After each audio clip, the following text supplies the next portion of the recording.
All right, first I'd like to apologize for my appearance right now. I just came from an eye appointment and my eyes are dilated, so I can't really see much. But for the first prompt that we're supposed to be discussing on how stigma negatively impacts minorities with access to health care.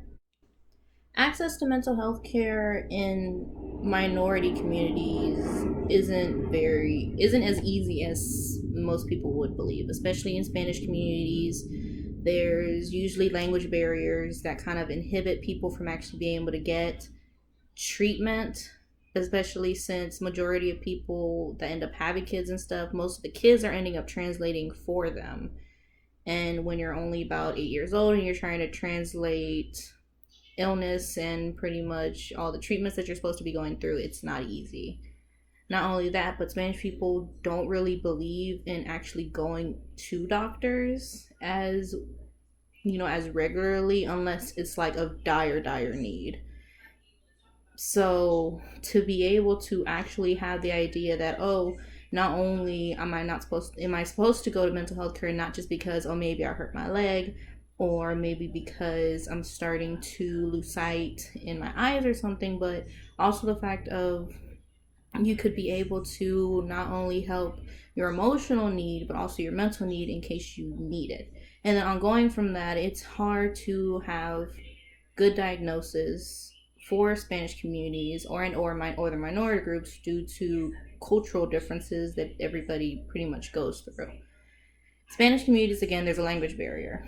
And because of the language barrier, it's harder for people to actually talk 100% of what they're feeling, what they're going through, because not only do you not know this person who can't understand the same language as you, but you can't really kind of relate to that person as well. You can't see the struggles that they go through, and you can't really put all of that basis into an actual diagnosis that person may need, which also goes into actually being able to find therapy for that.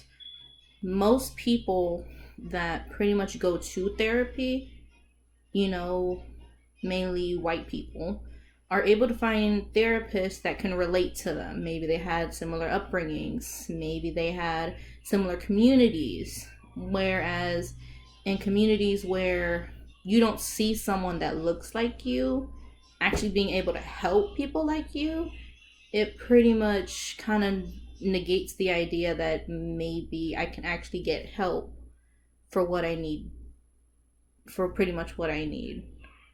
And so if I'm trying to generally try to find time to actually help me, because usually they say that, first you understanding that you need help is the hardest part.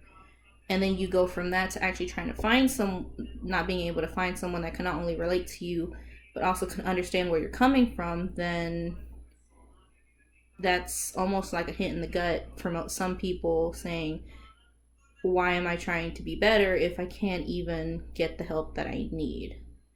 And then not only that, most of the time in these communities, mental health is stigmatized very heavily. Most parents, if their child were to say, hey, I'm depressed, or hey, I'm sad about certain things, the belief is, you do not feel that way. Why should you feel that way? You've had grandparents or family who's going through a whole lot worse than you do.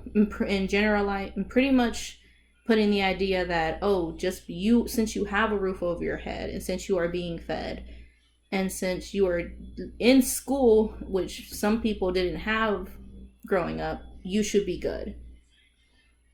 And then they don't believe the idea that, oh, it's all in your head, which it generally is. So in most families, if someone's trying to get help, they'll just say, oh, no, you don't need help. And they generally actually would put religion into this, which some people aren't trying to hear.